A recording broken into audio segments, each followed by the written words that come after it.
at the very end of our year, because we are at the end of July, and the end of July for Italy means that we are close to go to vacations. So the academic year and political year ends up here, and also our School of Policies here is at the end. So all the students are here at the end of 1 year, and very, as I said, very intense and very successful year. Under the Arel support, and President Merloni, Francesco Merloni, is here, and thank to him for his big support. The students are here, and as I told you, dear Chen, we are very much interested in the discussion we will have this morning with you.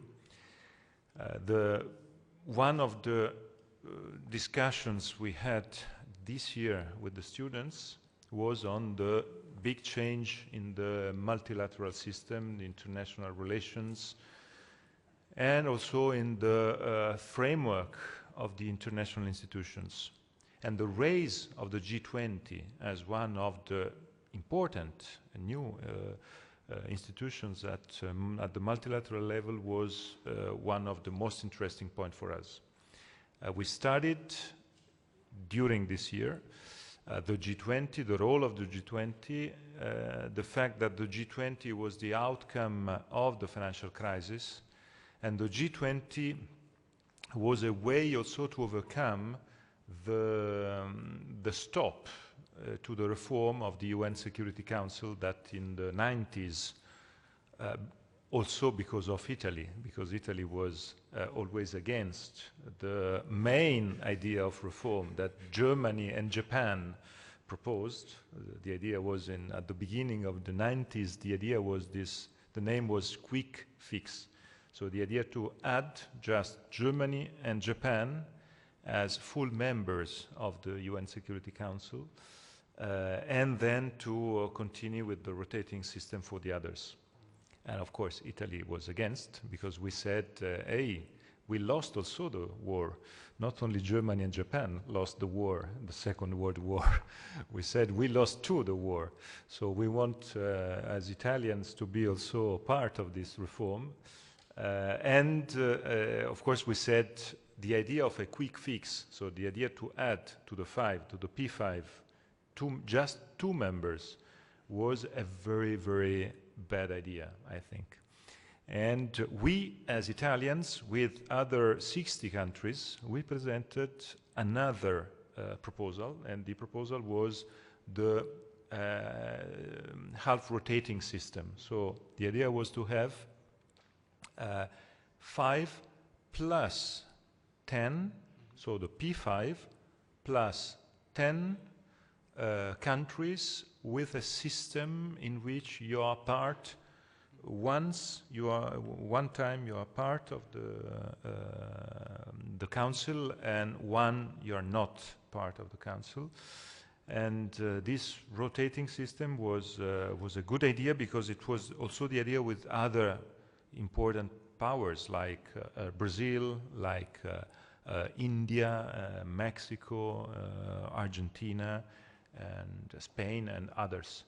But the reform of the UN Security Council was impossible. This is why the G20, as you know very well, in the year 2008, during the period of the crisis, was perceived as the first big change at the multilateral level on how to involve the emerging powers. Before 2008, we had just the exercise of the second day of the G7 meeting. And this second day was ridiculous, because to have G7 meeting with the 7 big countries hosting for one lunch, the Chinese leader, the Indian leader, or the Brazilian leader, hosting them for the lunch of the second day, it was really ridiculous. This is why this exercise to try to involve them in the G7, in the second part of the G7, but not from the main door, but from the second door. It was a demonstration of, in my view, an incorrect idea of the real balance of the world of today and tomorrow.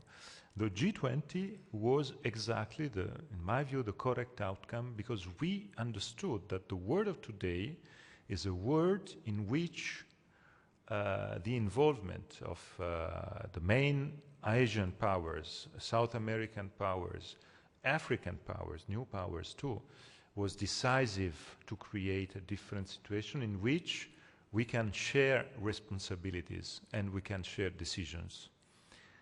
This is why the first G20 in 2008, of course it was because of the crisis, so it was necessary to be very effective and very quick responding to the crisis.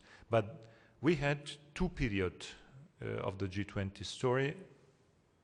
One period, the first 4 years, from 8 to 11, a very effective and very positive one. I think that the turning point was between Cannes and Los Cabos. Cannes was October 11, under the French leadership. We know the Cannes meeting because of the Merkel and Sarkozy laughing on Berlusconi.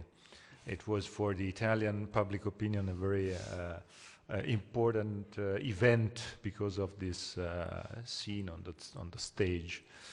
And the Los Cabos meeting, July 12th, was the beginning of the second period. The second period that was the Mexican, the Russian 13, Australian 14, and Turkish 15 G20 meetings, in which we started what I think was the decline of the G20.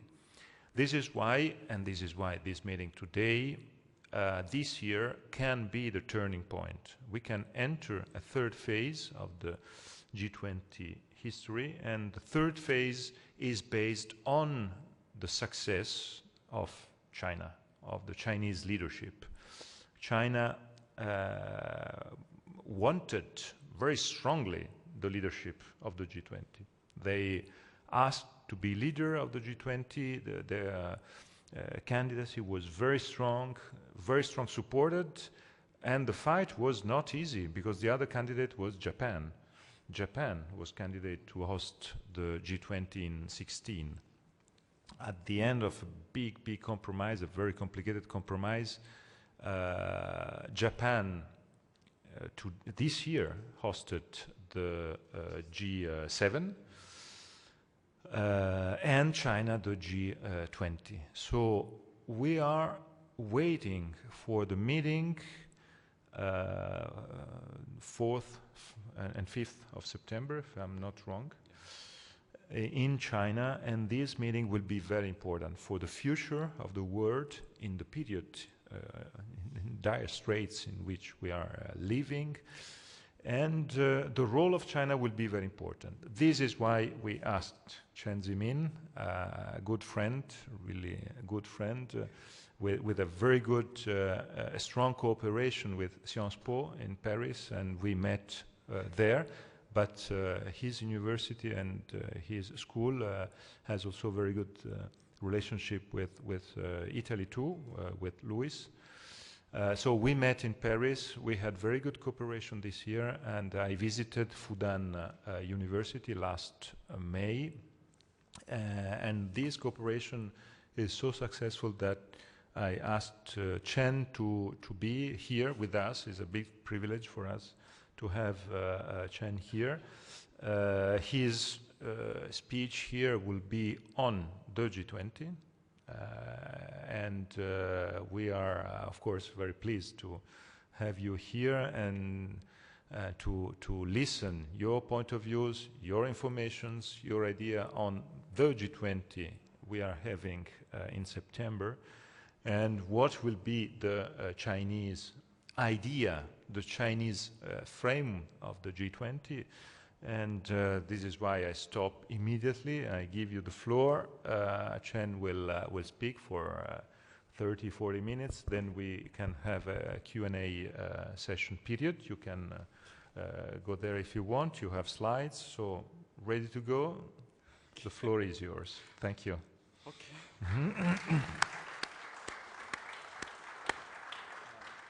Thank you very much, Enrico. You know, this is my really privilege to be here in this magnificent room of Queen, right, in the Royal House. And I just had a very exciting chat with the Mrs. President of the Royal House. And I'm really glad that we at Fudan, that we have such a fruitful and strong relationship with Sciences Po and Presso. And also I'm very glad that we also had a strong relationship with Louis. So it is kind of a family gathering, but it is in Italy. And I'm also very glad that Mr. Meloni invited me to be a member of the scientific committee of your foundation. So which means I will coming to Italy more and more often, so which is really good thing. I just talked to the hotel person that he said, if you want to explore Rome, you need a month. Okay, so I think I saved my days for the future visit. G20 will be held in China this year, and coincidentally, it will be in Hangzhou, and my hometown. So I'm not sure how many of you have been there in the city. It's really a nice city, and they call it as Venice in the East, in Oriental Venice, because canals, lakes, and beautiful sceneries. So I think we'll hope that it will work. I will start from a more general overview about how China, position itself in the international system, particularly in terms of the rulemaking or things. If we just talk about the years since the end of the Cold War, you might see that the world or the international system, it is a bifurcated order, which means there's two kinds of orders coexisting with each other. There are tensions among them, but they are there. Right. So one definitely is the new element is that we call the liberal international order. It was an order within the West in the Cold War years, but since the end of the Cold War, it became globalized. Right? And in that system, I think China viewed mostly is as kind of a rule taker because all these norms, rules are quite new to China, right? So we are in the system and try to figure out that how we deal with these norms and rules. And I think over the years, the Chinese think that there are actually quite many rules and norms are interesting to the Chinese, and we embrace them, right? So like market economy is one thing, although we call it market economy with Chinese characteristics, right? So there is a transformation from a planned economy to a market economy, and you have the concept of sustainable development, which is very new, the European concept, but in the past the Chinese only think development, right? So sometimes at the price of environment protection, but that was not the main issue. GDP growth is the most important, right? But over the years, you start to realize that actually you need a sustainable development model. And Then the interaction with the Europeans, I think it's letting the Chinese to realize that, yes, there could be a model of promoting development, but at the same time protect your environment. Right? There are other things. I think that we talk about like non-proliferation regimes, like a ban of the nuclear weapon test, right? So China start to join that, and also peacekeeping. You know, this is really new things that the Chinese only participate since the end of the Cold War, and now become a major force, right? In terms of troop contributions, but also in terms of financial contributions, because from this year on, the Chinese will contribute about 10% of the UN peacekeeping operation budget, which means it's roughly about $800 million US, which is a lot.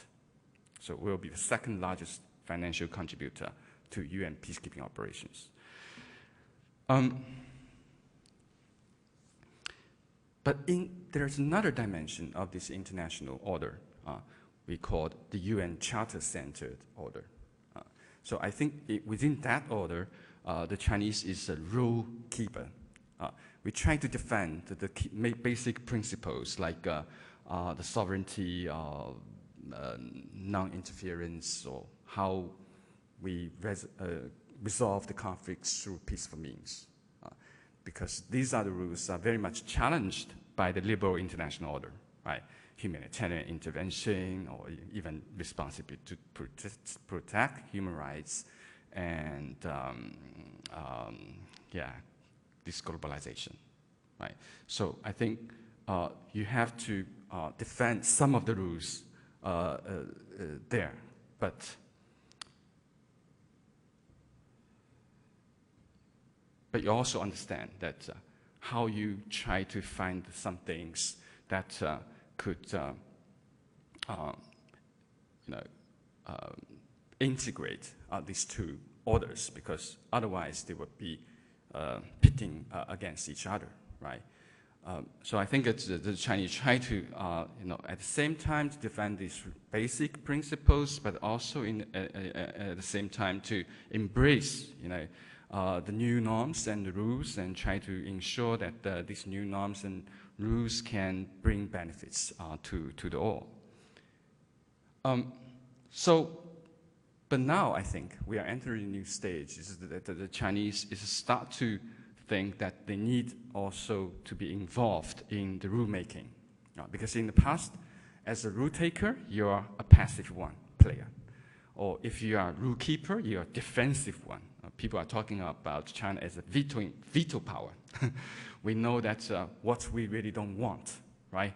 Then we say, okay, we resist some of the things, or even cast like a veto in the Security Council. But sometimes I think people say that the Chinese really don't know very clear about what we really want, right? Because we are too much focused on domestic issues, right? So we don't have a lot of time or really expertise to think that how international order or what kind of rules we need to establish, particularly considering the conflicting rules and norms in this bifurcated system.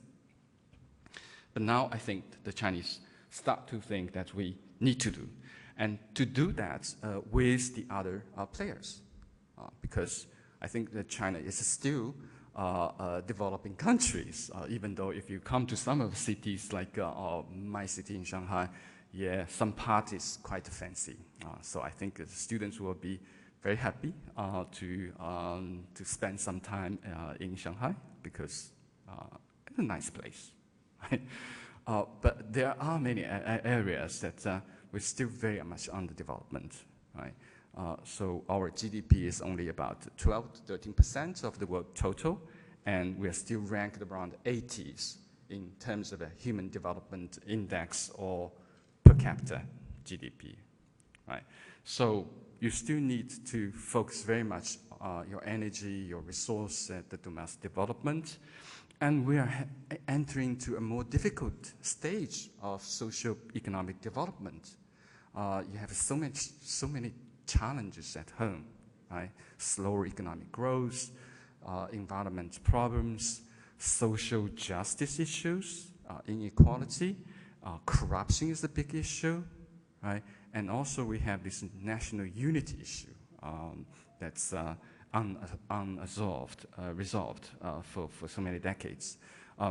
So you cannot anticipate that the Chinese would coming out, say, throughout all the resources, and even if we don't have the expertise, right? So there is no such way that we can really dominate in the region, not to say in the world, right? So we have to work with the other stakeholders to try to come up with some common rules.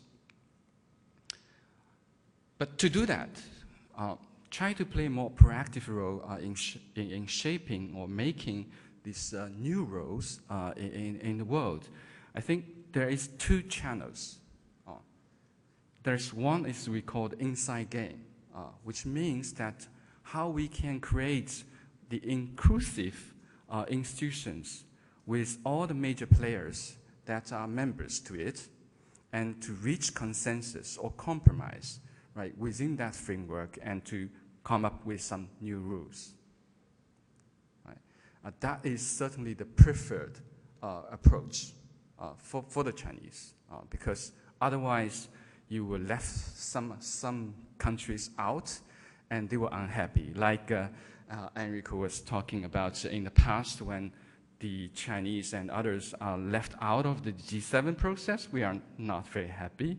But once you engage in this 7+5 or 8+5, we feel like we are secondary citizens. We are also not very happy, right?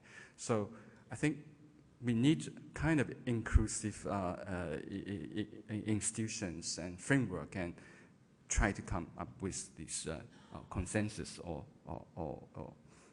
common decisions. That is happening, I think, over the years. I have identified several of the cases, like the G20, the creation of G20, which I think the developing economies are very happy, right? Because this is the platform that we can have equal participation and more legitimacy, and it turns out also could be very effective. Like one of the things, result coming out of the G20 is like a reform of the IMF, right? And Enrico will talk about the other important achievement, like we successfully managed the 2008, the American economic crisis, and also the crisis which later spread to Europe. So crisis management was very successful because of the G20. But also they deliver some of the institutional reform to make it more legitimate, particularly these international financial institutions. Right?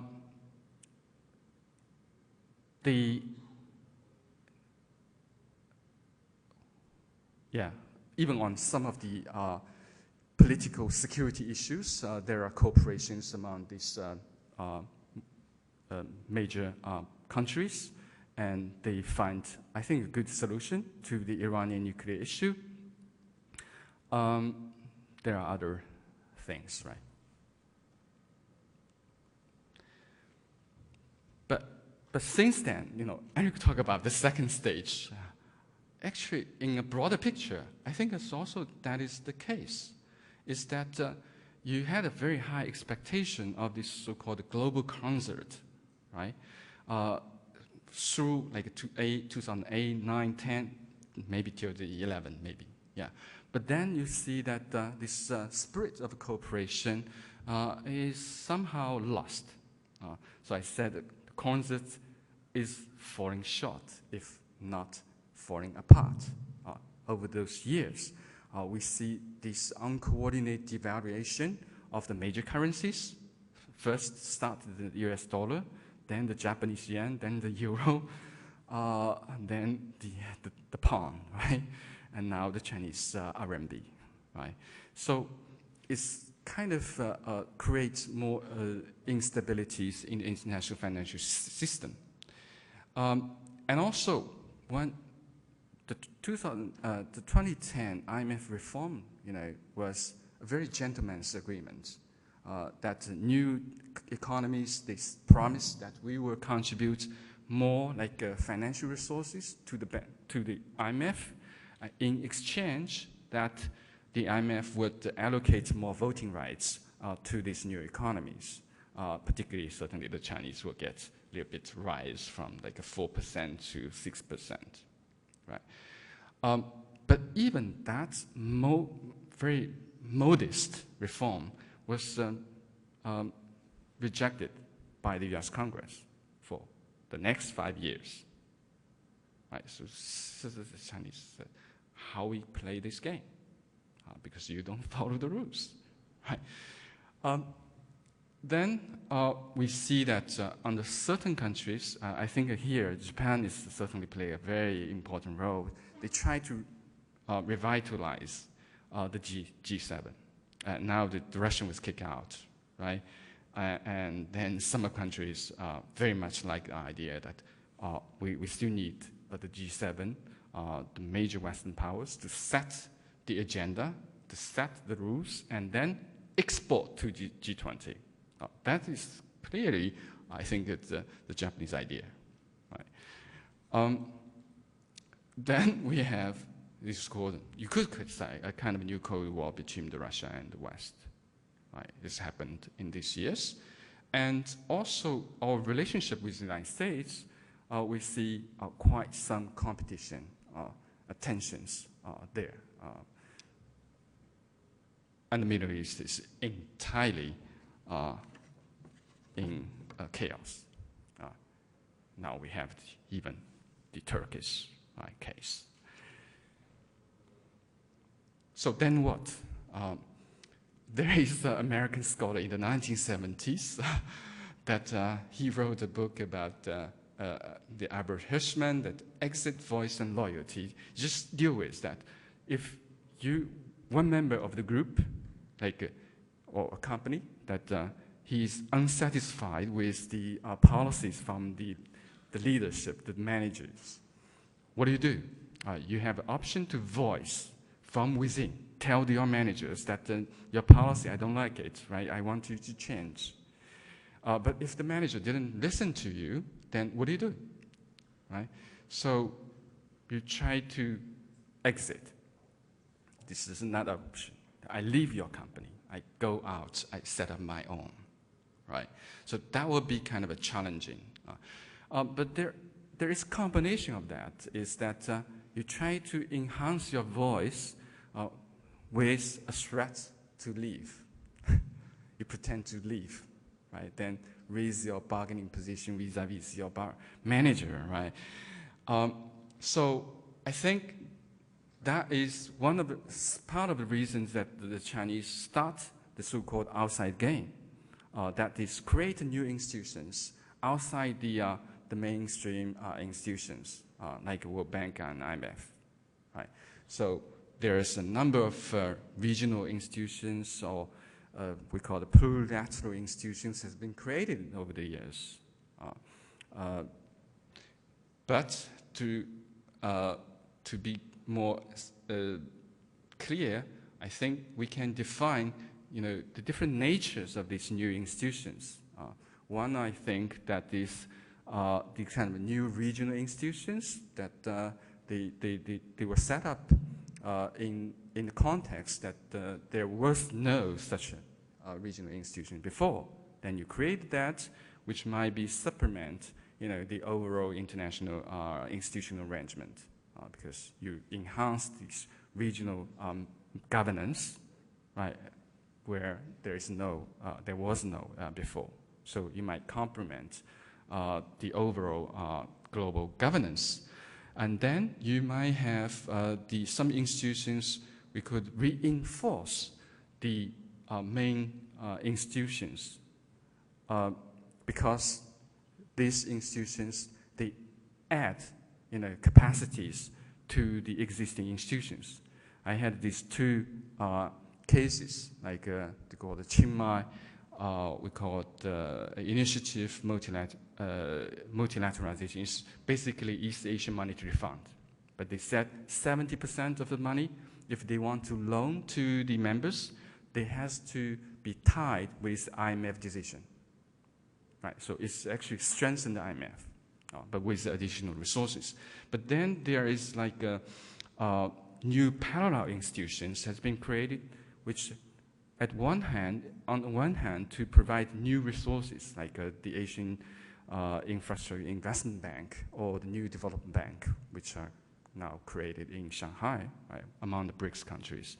So they put on more additional resources to fund this development around the world, but it is parallel institutions. They actually put pressures on the existing ones. If you don't reform, then these new institutions might expand, and then in the future might be a rivalry to the old ones.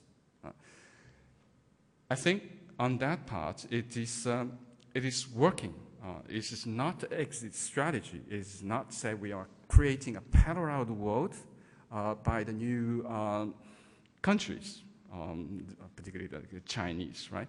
But we are trying to using that one to provide more public goods to the world, but at the same time push for the reforms and the necessary reforms in the mainstream institutions, and that actually happened. So the RMB of the Chinese currency was accepted into the basket currency of the special joint rights, right, in October last year, and then the U.S. Congress finally passed the 2010 IMF reform, right? But I think it's, without all this Chinese effort, this possibly is not possible, particularly from the Chinese perspective. These changes will not happen. So I think that is a good development, and now we can focus back to the inside game of global concerts with the chance of the Chinese Hangzhou G20 summit. Because we believe that the G20 should be the most representative, legitimate, effective, premier global economic governance platform. Right? It succeeded in the past, but as Enrico said, they might lost some momentums in the past several years. So I think that China certainly has a very strong commitment. We want to make it, some changes, and I think it's if I understand correctly that Germany will be hosting the next one, right? So if we build, a strong basis for that, it could be followed by the next presidency. That's Hangzhou. So hopefully you guys want to Shanghai, that you must go. It's like 45 minutes by high-speed train. It's very. The Chinese presidency has announced that we had 10 expected outcomes, and looks like quite impressive, I feel. So you can have a look at. So the first thing they said, we want to develop a blueprint of innovative growth. That's certainly a major focus in China, that after so many years of development, right, you feel like you need a change of a development model, and particularly to focus the long-term impetus for economic development. So innovation is at heart. So I think government has been pouring money into research and development, and a lot of international scientific cooperation and a lot of incentives for this startup, particularly these new companies. And second is to formulate action plans to implement the UN 2030 SDG. So the international society has reached agreement, right, at the end of last year that we have a new agenda for global sustainable development. And this applies not only to the developing countries, but also apply to the developing world. So sustainable development is a main objective for all countries. But to achieve that, you need the G20, the major economies in the world, to lead by their examples. So I think that the Chinese would take this chance. That would first, like a major global leaders meeting, right? That to push all the countries that you come up with your national action plans for yourself and for the other developing countries, to show that how you can make contributions to the achievement of this 2030 SDG. And third is to identify the priority fields, guiding principles, and index system for structural reform. The Chinese president was saying that this is the first time that we are at the G20 level, that we push for some common guidelines or priorities for structural reform, because we are also in the structural reform. And there's so many talks about structural reform also in European countries, right? So whether we can reach some consensus that how we push for structural reform that would give more credits or justification for these national structural reform programs, because it's not what you want to do, it's this internationally kind of a common understanding or common program, right? So you would give more like a justification for domestic structural reform programs. And set up the G20 trade ministers meeting. So bring back the trade issue in the G20, because in the past, this G20 is mostly talk about the other things, financial things, mostly. But now trade should be back. I had a discussion with the Mrs. President that what about TTIP things? So if TTIP is bad, as Enrico said, that then we should opt for the revitalizing of the Doha round. Maybe the global framework should be coming back. Set up the guiding principles for global investment policies. The Chinese said this is also the first time that we want to set up the principles of the global investment, because we have so many bilateral investment procedures, which is actually very confusing, right? Whether we can have a global one. And deepen the reform of international financial architecture. So I think how we move the reform of this World Bank and IMF further after we closing the 2010 reform, then how we can move further, which I think it would have implications that whether the Europeans will continue to keep the position of the IMF after Lagarde, right?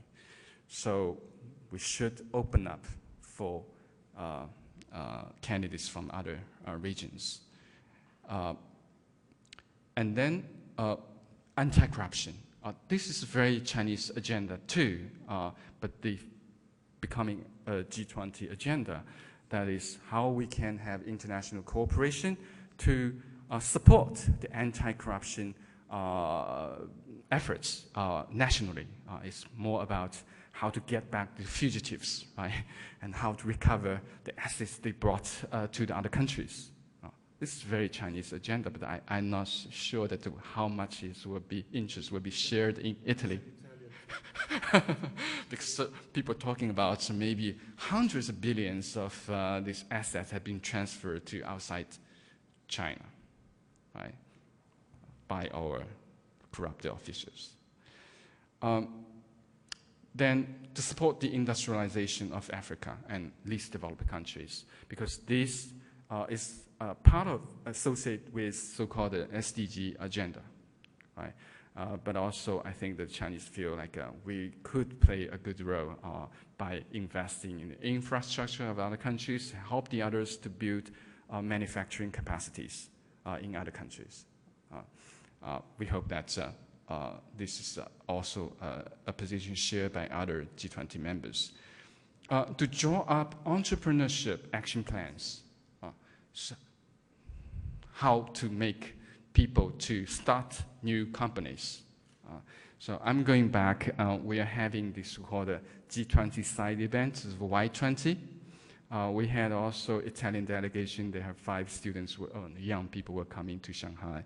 And we read their position papers. A lot of people were talking about how, the government should help them, right? Or startup funds or cheap, free, or spaces for them to start a business, right? And so I think this is also a Chinese priority. Lastly is that to promote the early entry into the force of Paris Agreement on climate change. The Sirpa meeting in April has already announced that we want all G20 members to ratify the climate change agreement as early as possible. So what are the challenges? I think that's almost in the end.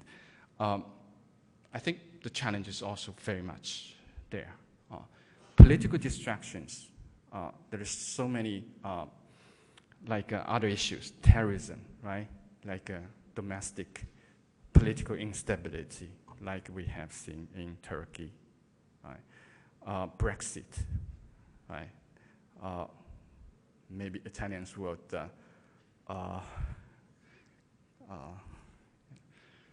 concentrate on your referendum, right? Weakened G20 leaders and economies, right? All economies are being weakened, even the Chinese one, right? So the BRICS, people are talking BRICS. So the BRICS is only C and I is still there, right? Russia's economy is very bad. Brazilian economy is very bad, and South Africa is very bad. So everybody is in a bad shape, right? And also about relations among the key G20 countries. We have mentioned a little bit before. But however, to strike a positive tune is against all the odds, I think China takes this summit as an important chance to strengthen the G20 and relaunch the G20 platform. And I think the G20 members need to lend their support in that endeavor, since this is the right platform for all the G20 members to really invest for the common good of our future. So I'd stop here. It possibly take too long. Thank you very much.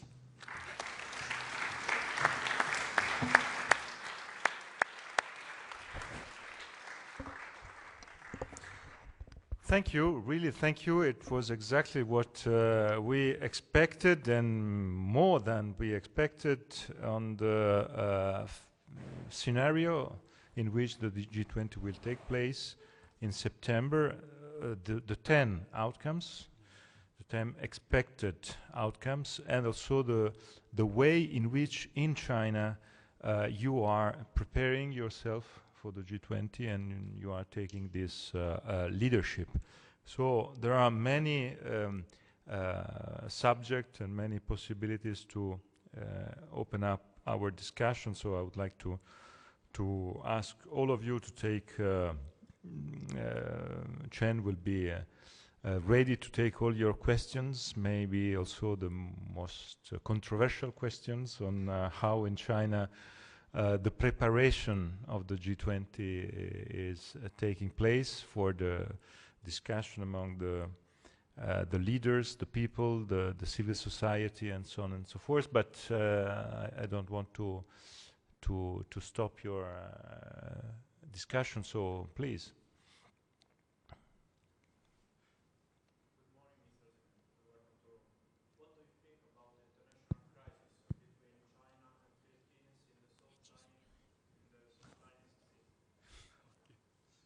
We take maybe 2 or 3 questions.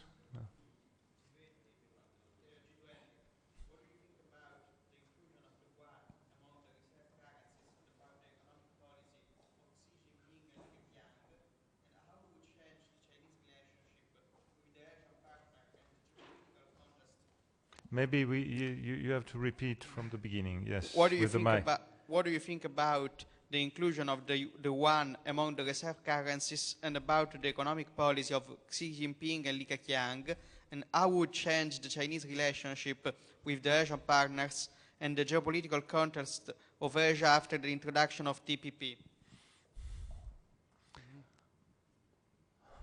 Third one there. Good morning, Mr. Chen Zhimin. Good morning, Mr. Letta. I was wondering whether, since we see in the G7 some kind of... Yes. I was wondering whether, since in the G7 we see some kind of a political synchrony, apart from a global economic governance kind of aspect, whether in the G20 elements such as more political elements should be included as well, yes, in the cooperation field. Okay, maybe we can start a first round of very complicated issues. So, good luck. Thank you very much. I think that as we see that this G20 will take place in a not very favorable geopolitical and geoeconomic situation. So that is, I think that's the background. But it's also add to the urgency and importance that how we can use this important platform to mitigate some of the problems, right? So and not let them just go drifting further. So you have this Filipino issue. I think this is a long-term, dispute, but it seems like intensified in the recent years. We know this is something bilateral factors, but there also we feel there is a broader context that particularly it is intensified by the so-called Americans' pivot to Asia strategy.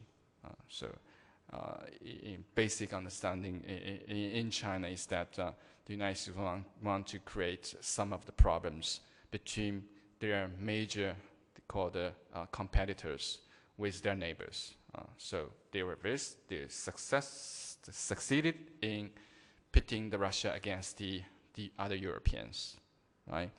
And I think, very successful in dividing Japan and China, and now using this South China Sea dispute to divide China with the ASEAN countries.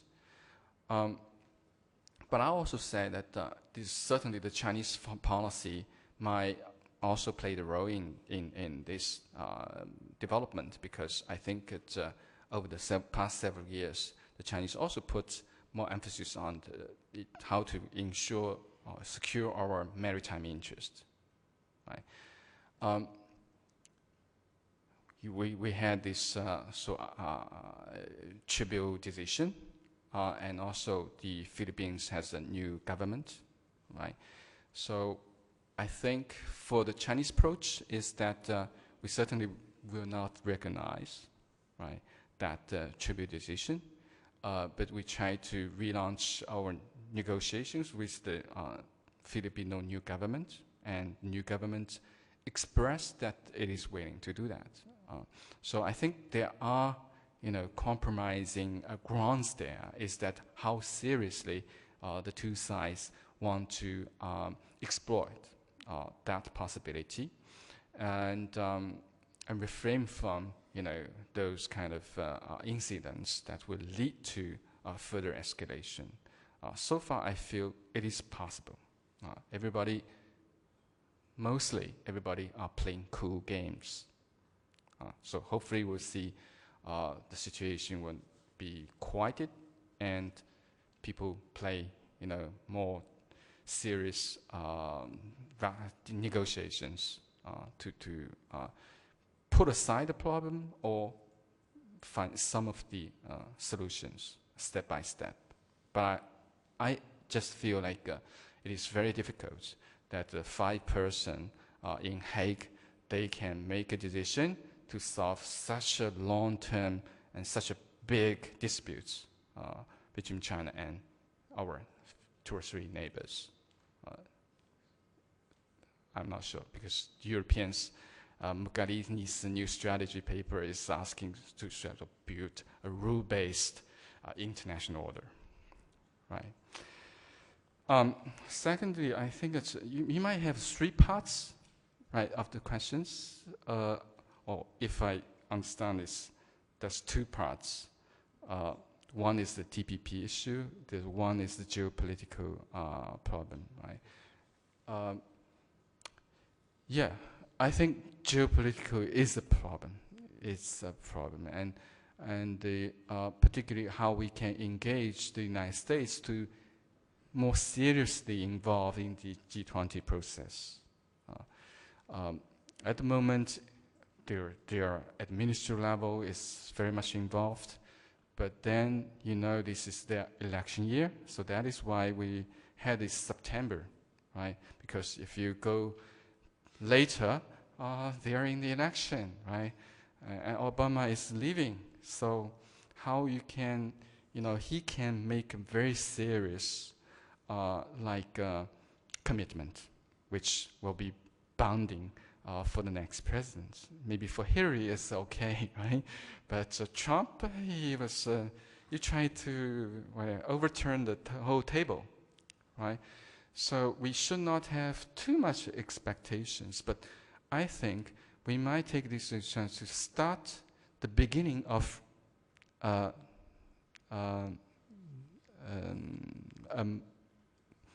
relaunching of G20, or a turning point, you said. I think it's maybe we cannot be the turning point, but we will start to try to be the beginning of the turning point. A very crucial beginning of the turning point, considering all the context. Right? But for TPP, I think the agreement is concluded, right? But then its issue is that whether it could be ratified. Right? The current situation is very delicate. Right?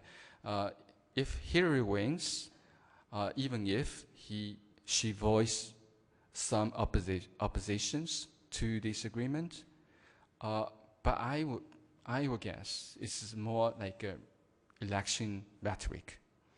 She will still side with this huge business interest, right? And also the strategic intention behind this TPP. So she will finally back it. So possibly the TPP could still be passed under a Clinton administration. But if Trump there, that would possibly, I think most probably it would be that too. And there will be no TTIP also, right? So for the Chinese, I think that, that's the, you cannot control the process, right? So what we do is that we have tried to develop more substantive cooperations with like-minded countries or countries around China. So that's come up with so-called the Silk Road initiative, is that how we can have more intensified cooperation with other countries. That might be more important because this involves real substantive cooperation, but TPP is more like a deregulation or setting up very high regulations. It could benefit few economies, but may not bring substantial benefits to those economies.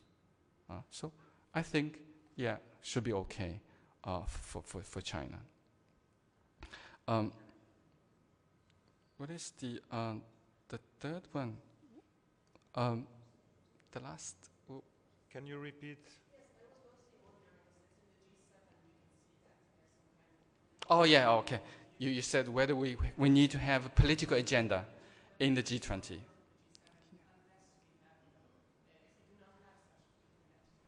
The Chinese presidency tried to focus more on the global economic governance.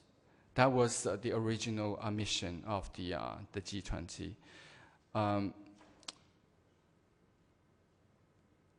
I think there is one of the rationale is that if you bring in more political issues, then these issues will dominate the agenda.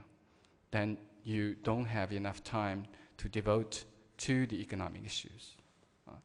I think also in the political aspect, there is already a Security Council there. Maybe Italy will not be very happy with that, because I think the Chinese might see on the security issue we discuss through the Security Council, right? So G20 focus more on the economic aspect. But I think in the recent EU-China summit, the Chinese agreed that we will include the refugee issue in the G20. So they are expanding, and I think it is important that we try to look at using the G20 platform to deal with the root causes of this political and security instability in certain world, but maybe not directly dealing with like terrorism or whatever these political and foreign policy security challenges.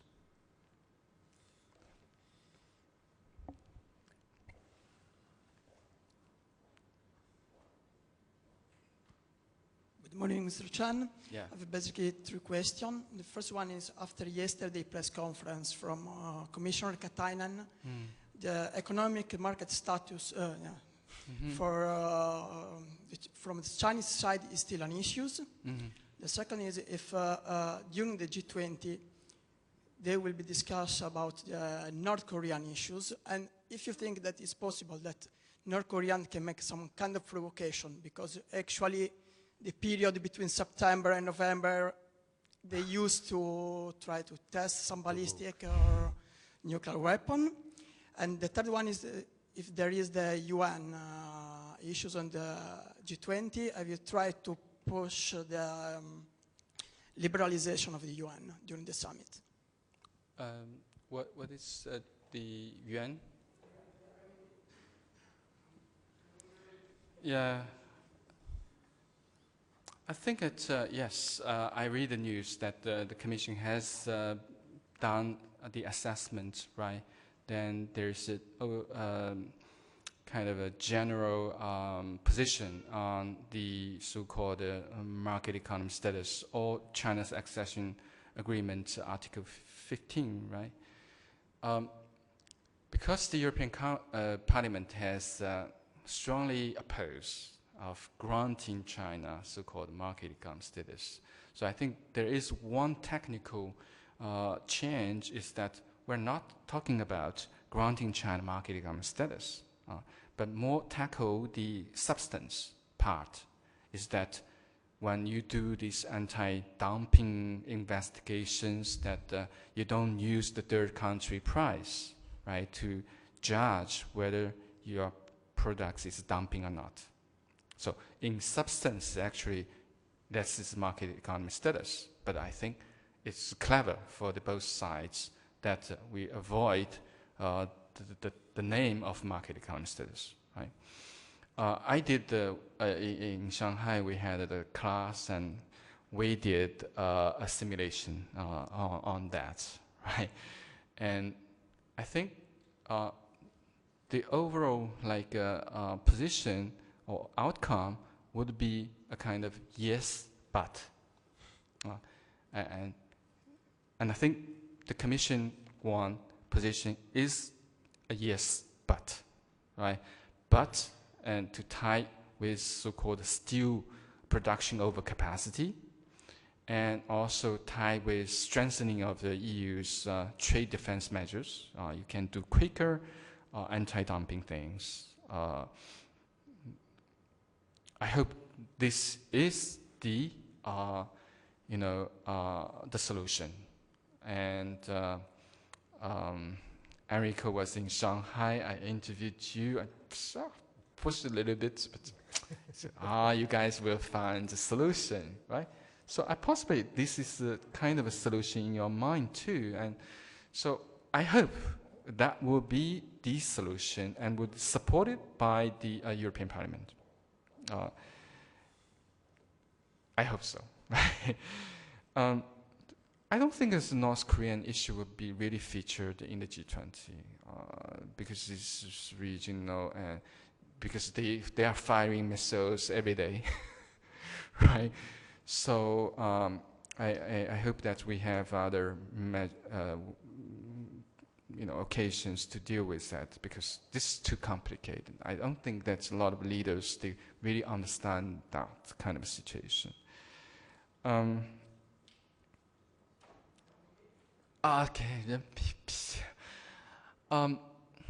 I think yes, this is the one.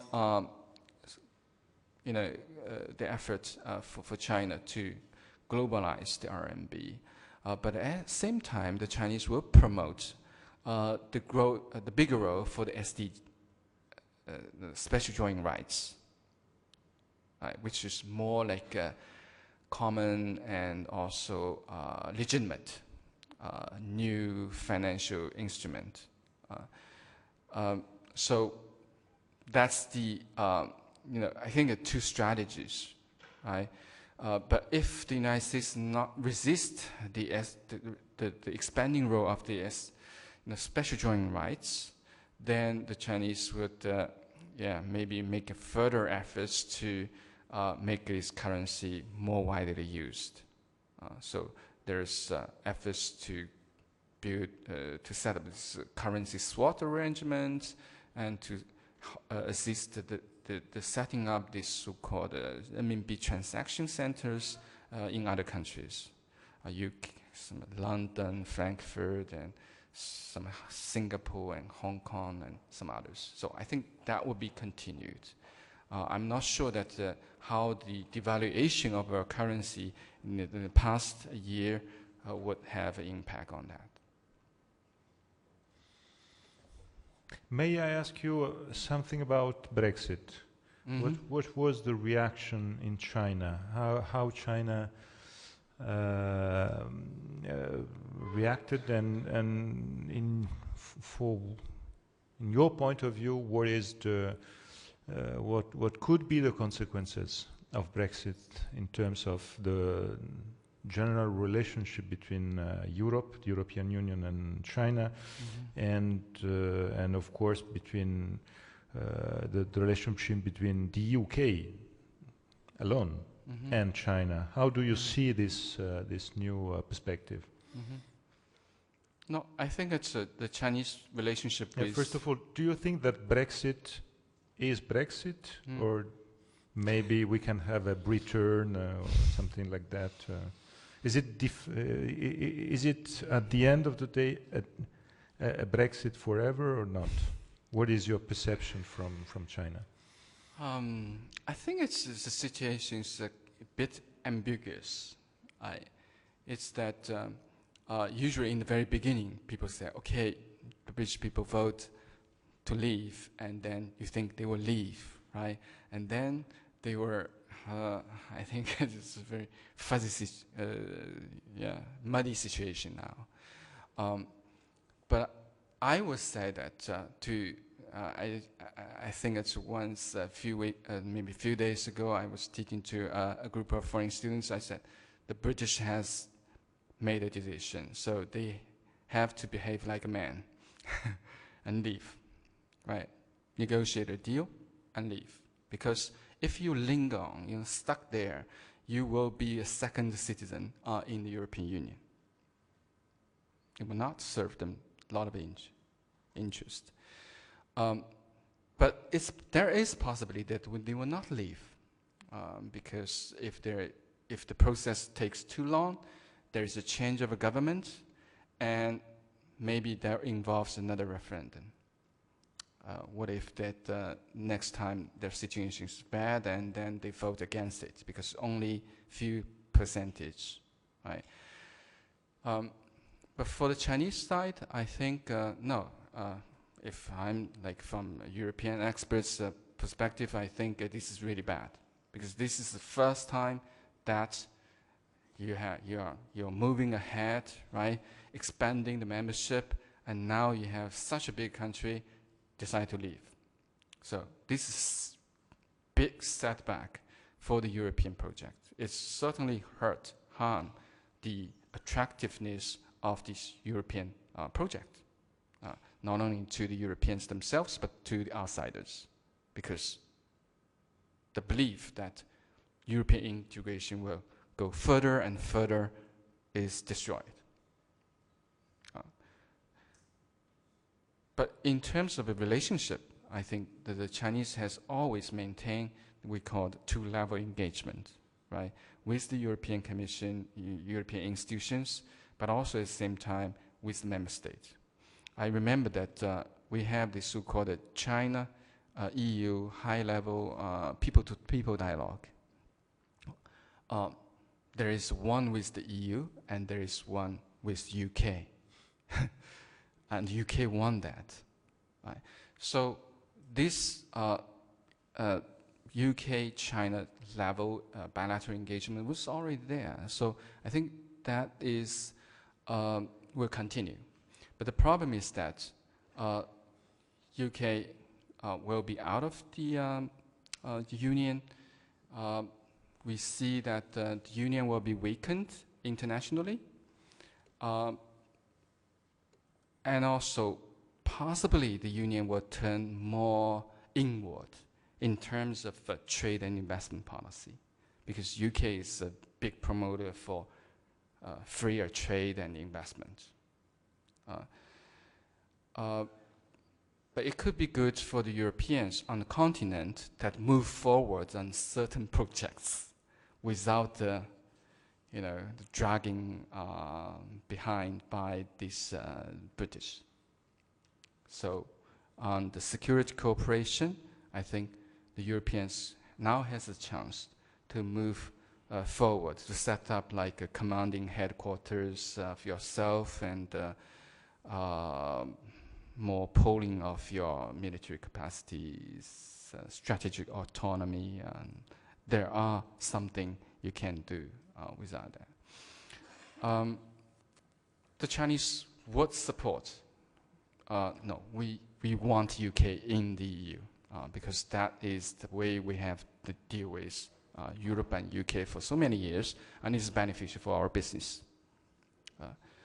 But now, I think it's not a good situation, also for China. But I think that the Chinese will try to deal with that. Good. Maybe I have a last. Please.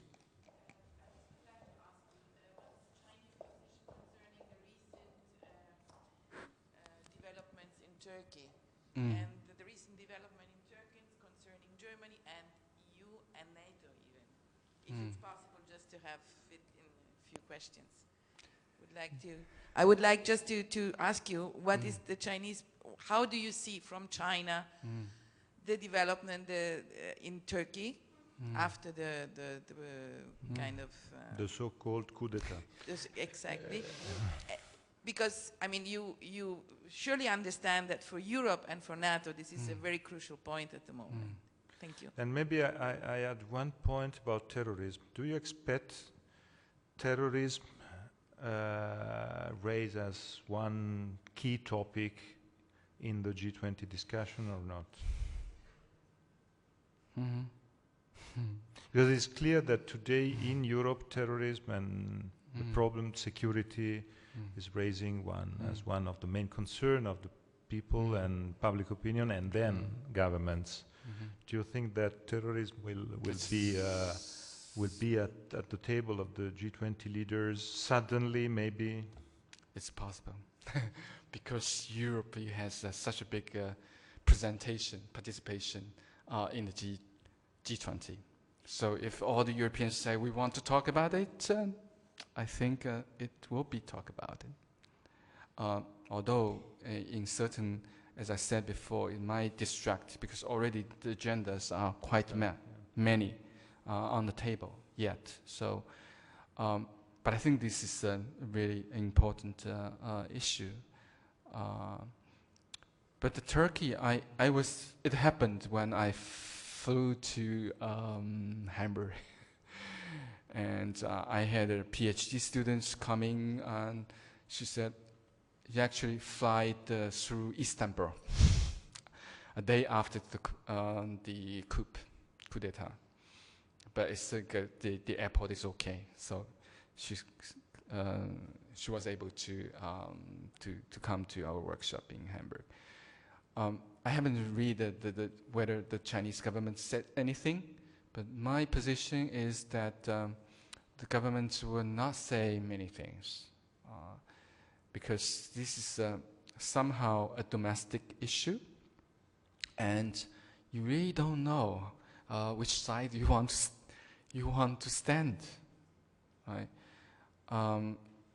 So I think the government would say, okay, that this is the Turkish internal affairs, but we want to see that the Turkish have a stability and also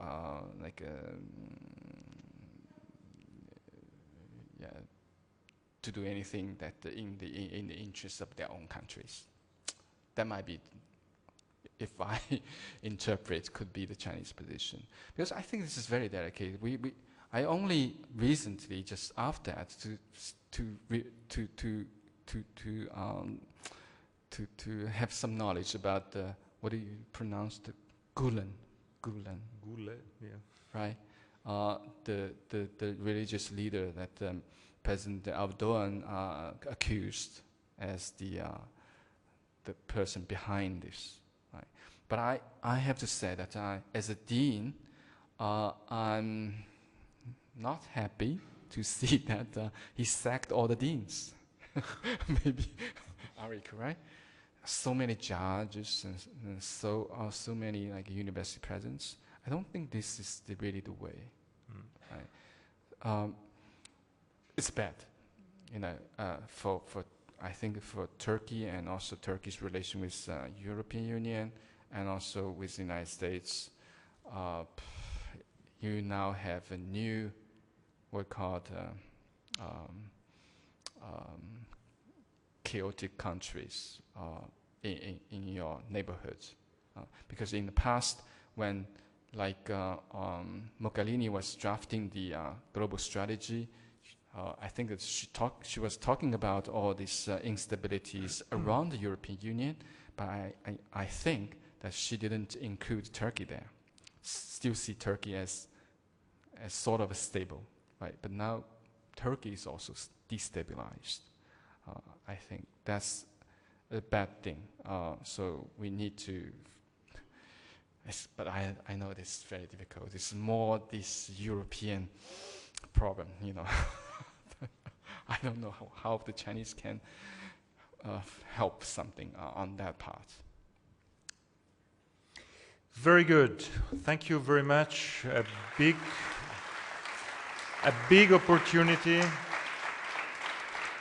Really a big opportunity for us to end up our year. I would like to say that there's a person without whom it would have been impossible to have this year, and I would like to thank Marco Meloni, the director of the school. Marco, stand up. Thank you so much, and Grazia and Elisabetta too. So please.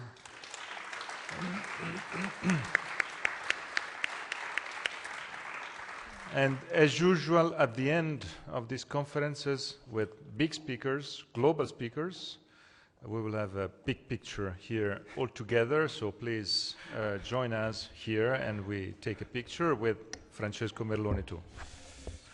Yeah, thank you very much, and grazie. Maybe next time I start to need to learn Italian. So please, here.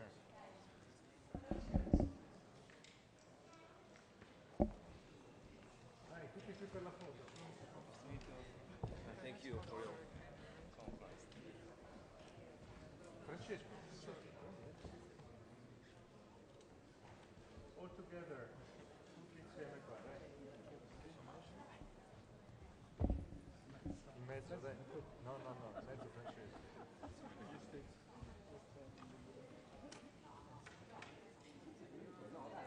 Dai ragazzi, anche voi, dai, grazie.